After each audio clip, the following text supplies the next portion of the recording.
What's up, everybody? Mark with Coffee and Toys here. It is Monday. That means it is Marvel Monday. That means we will be reviewing the latest in my series of going through the original. Wow. Did you hear that clap of thunder? Yes, it is thundering and probably going to be raining very soon. That is why it's darker than usual in my office. But as I said, today on the channel, we will be reviewing G.I. Joe, A Real American Hero, issue number 16, starting now. Well, before we get into all that, let me talk about the coffee you should be drinking. The coffee I am currently not drinking, as you can clearly see, would still be Coffee Brand Coffee. Make sure you check out coffeebrandcoffee.com. Check out all their wonderful offerings. No frills, no gimmicks, just great tasting coffee. And since I'm not drinking their coffee today, let me tell you about a little surprise I got. In my most recent order, I told you guys a couple videos ago that I made a recent order for some more K-Cups. I was surprised by getting a free bag of coffee of their Roaster's Choice coffee for the month. They said it was for the month of July, but I think the one they sent me was actually the month of June, but I'm not 100% sure. But yes, I did get their Tanzia Pea Berry, I think that's what it was, or I think that's what it's called, for free. So it was just a special thank you for being a repeat customer. So with that being said, that is how a business should treat its customers. There's those perks in there, so I highly recommend, even more so, even though I'm not drinking coffee right now, Coffee Brand Coffee. Go check them out at coffeebrandcoffee.com. Use the discount code Coffee&Toys or use the link in the description below. But with that said, let's jump into today's Marvel run of G.I. Joe, A Real American Hero. And with that said, G.I. Joe, A Real American Hero, issue number 16 came out in October of 1983 and is entitled Night Attack. Writer, once again, is Larry Hama, penciler Mike Vosberg, letterer Joe Rosen, colorist Andy Yanchus, editor Denny O'Neil, and your editor-in-chief, once again, is Jim Shooter. Now, our issue starts off, the G.I. Joe team are going through kind of war games exercises, training. They're out there on the Vamp, the Mobat, the Ram Cycle, and they are attacking these HISS tanks that have been set up in the field. They are remote controlled by Breaker, and they're taking them down, and Colonel Hawk, I should get it right, calls in for 10 additional HISS tanks, remote-controlled HISS tanks. And they quickly start ganging up on the team, and they're doing evasive maneuvers, and Hawk calls in for the Wolverine, and the Wolverine comes out and fires off 8 missiles, taking out the HISS tanks that are out there, and they come to a standstill. All 10 tanks are destroyed, and the G.I. Joe team members are like, wow, that is some awesome weaponry. Whoever's firing those shots off that new weaponry, that's got to be a hell of a guy. And it turns out that it is not a guy, it is CoverGirl. That's right. Not only do we get the Wolverine, we get the first appearance of CoverGirl, adding to the G.I. Joe team. But then it is mentioned by the G.I. Joe team, well, CoverGirl, you fired off 8 shots, but there's 10 tanks, so what happened to the other 2? And just then, literally tripping into the scene is Tripwire, who mentions that he took out the other 2 by planting charges directly on them when all the havoc was going on with the other 8. And as he trips, he loses his landmines, and they are caught by Rock and Roll, thankfully. And we learn, once again, one of Tripwire's known qualities about him is that he is very clumsy. But we pivot now back to Cobra headquarters, where Cobra Commander is having a dinner celebration. He's raising a glass, and he's formally introducing Major Sebastian Blood to the group. And you'll remember from the last issue, Cobra Commander met with him in private, saying, I need you to take care of a problem, and that problem's Destro. But here we have all of the Cobra Command, High lieutenants, whatever you want to call them, all together having this, and Cobra Commander saying we are going to defeat them with our latest plot.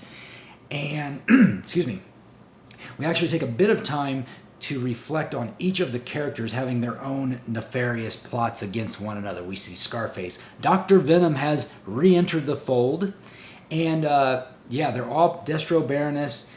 Everyone is there with their own agenda. Apologize, get my notes back up. Cobra Commander then raises his glass in toast for a future victory. Back at G.I. Joe headquarters, Hawk reports that the previously identified ink from the Vermont Arbco facility where they had the battle is the same ink that is used for printing U.S. currency, and that he believes they are planning to hit the Bureau of Engraving, the Treasury, and that he is asking General Flagg for permission for troops to go and help the G.I. Joe team because he thinks that's going to be the next place the Cobra's going to attack. Flagg says negative. We actually have good intel that they are going to be attacking the Capitol itself, and I am diverting every resource I can to helping prevent that. And he tells Hawk, you're going to bring part of your team to the Capitol. If you want to leave some at the Treasury, that's fine, but the focus is the Capitol building.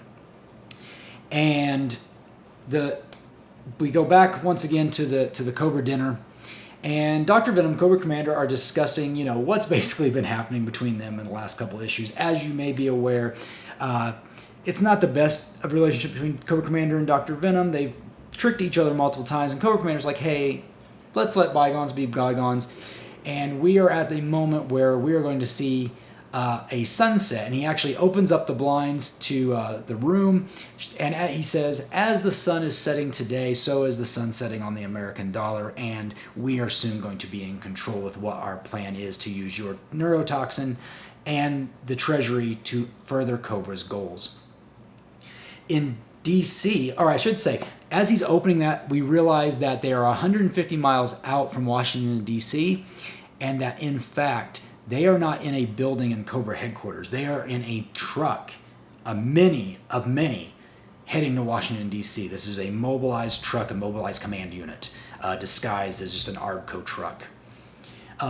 With that being said, in D.C., the entire Virginia National Guard is deployed at the Capitol, plus Rangers from Fort Bragg, armored tanks from Knox, intelligence teams from Holabird, and even a 76-piece band, we're told, from Fort Dix.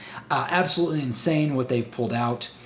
And as the rain pours down, Hawk is still trying to convince Flagg. He says, hey, just give me a platoon. Nobody's going to miss it here. Help me out at the Treasury with the remaining Joes. And Flagg once again denies it. We actually switch over to the Treasury where the G.I. Joes are at, and we see these ARBCO trucks starting to roll up. And Dr. Venom heads into the Treasury. Cobra troops with him. They take out the two guards at the Treasury, and Scarface, him, go in, and they start putting in these barrels with the toxin full, and they're setting it up as with detonators. They are getting their plan into action. Back at the Capitol, we see Cobra troops starting to parachute in at the Capitol, and Flagg takes the time to reprimand Hawk and say, see, I told you, here's the attack I was worried about. Everybody's on red alert. Let's take them out. Meanwhile, back at the Treasury, we see Torpedo, Gung-Ho, and Tripwire and are combating the real threat of Dr. Venom, Scarface, Cobra troops. And it's sort of funny seeing Torpedo. We see him here in his flippers, in his face mask, his rebreather, and I'm just like, you're nowhere near water right now. You should not be wearing that. But again, the whole premise is to push toys, and that's what the toy looked like at the time. So Gung-Ho radios CoverGirl on the outside saying, hey, we need you right now. And she burst out of the back of a garbage truck in the Wolverine. I mean, absolutely ridiculous. Love it. And she is just going to barrel down the Cobra troops and whatnot. Dr. Venom curses Cobra Commander for not having gotten the diversion set up enough to even get the Joe team away from the Treasury. And he gets a bomb out. He shoots a Cobra Trooper, which I'm still trying to figure out why he shot this Cobra Trooper. I guess was so he could arm this bomb anyway. And his whole idea is, we're just going to blow the whole damn place up. So he shoots a Cobra Trooper, leaves Scarface there on his own. Dr. Venom runs out. And back at the Capitol, meanwhile, the paratroopers and the planes are nothing more than toys that were dropped from the sky for the paratroopers and radio-controlled airplanes. So again, are showing that Flagg was wrong, Hawk was right, and it's like, oh my gosh, get the rest of the Joe team over to the Treasury now. So we see Scarlet, Clutch, Hawk jump on a Vamp, and they are heading to the Treasury. And meanwhile, Cobra Commander, Baroness, Major Blood, Destro have basically stopped Gung-Ho, Torpedo, and who's the third person? I've already forgotten. Tripwire in their tracks, and they are basically marching them out and say, we're going to kill them right now, and that's the end of the story. However, sorry, I'm trying to catch up with my notes again. Scarface was actually involved in this as well. Scarface, as I mentioned earlier, was left... sorry, got a little ahead of myself. Going to restart. So back at the Capitol, we saw the paratroopers, the planes. They weren't real toys, RC-controlled planes. Dr. Venom has blasted out of the front door of the Treasury, telling Cobra Commander, hey, we are in trouble. The Joe team knows what's going on. And Cobra Commander states that Destro has to begin phase 2 of the plan. Zap takes out the command truck that Destro, Cobra Commander, and the Baroness and Major Blood were in, and they jump into their standby HISS tanks.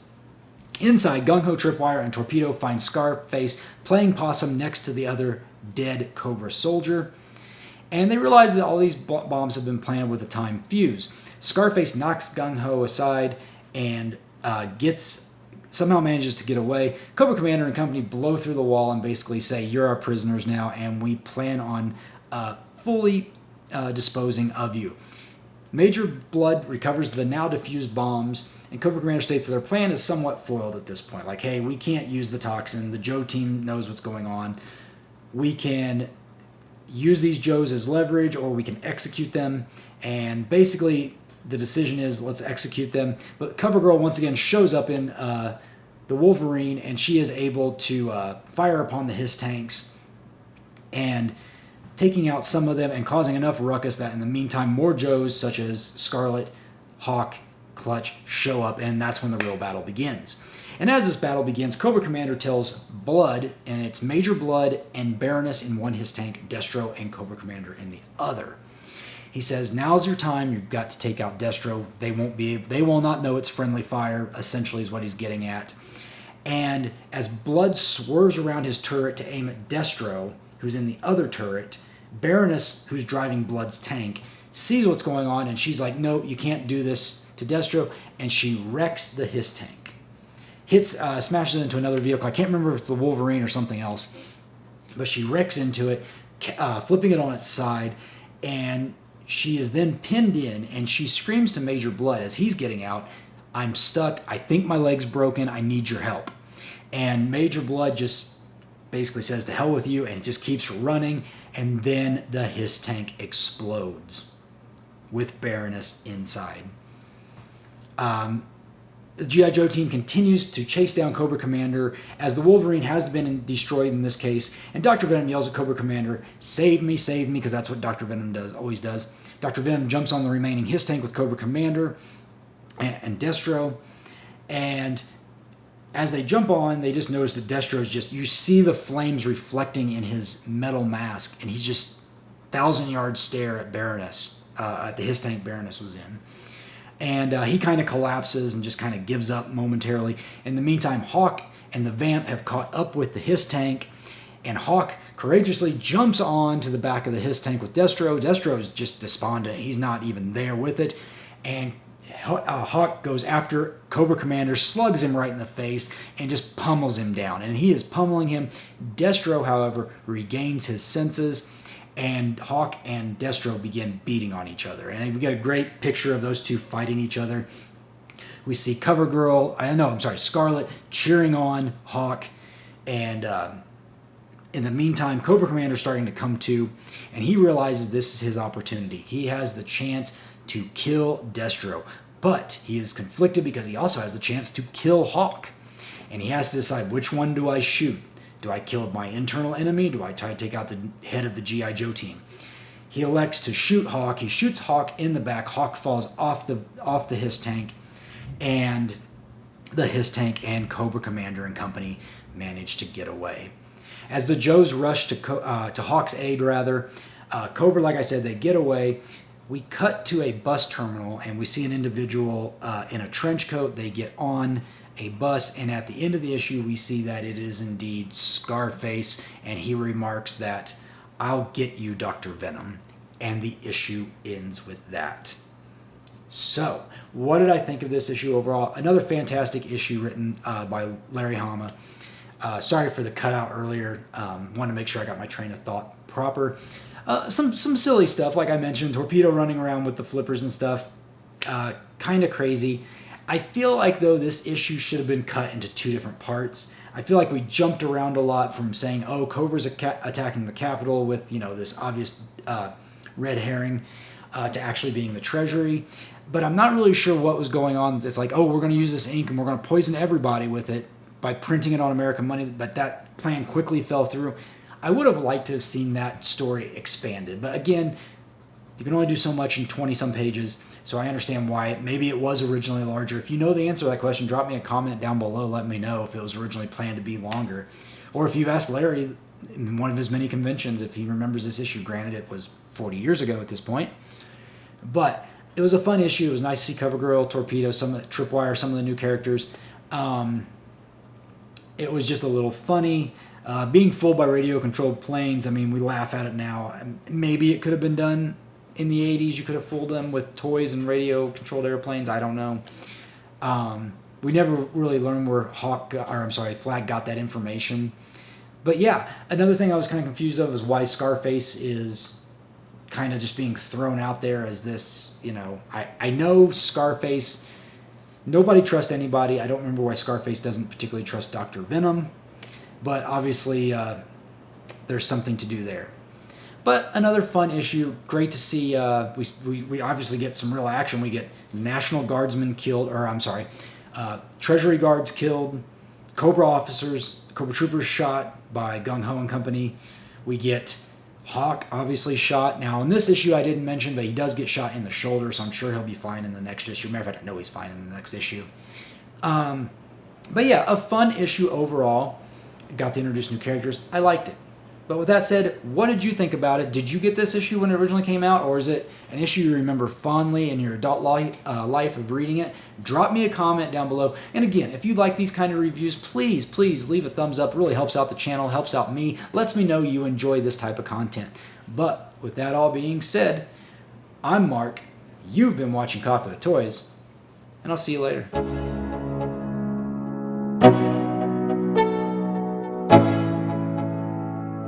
Let's go.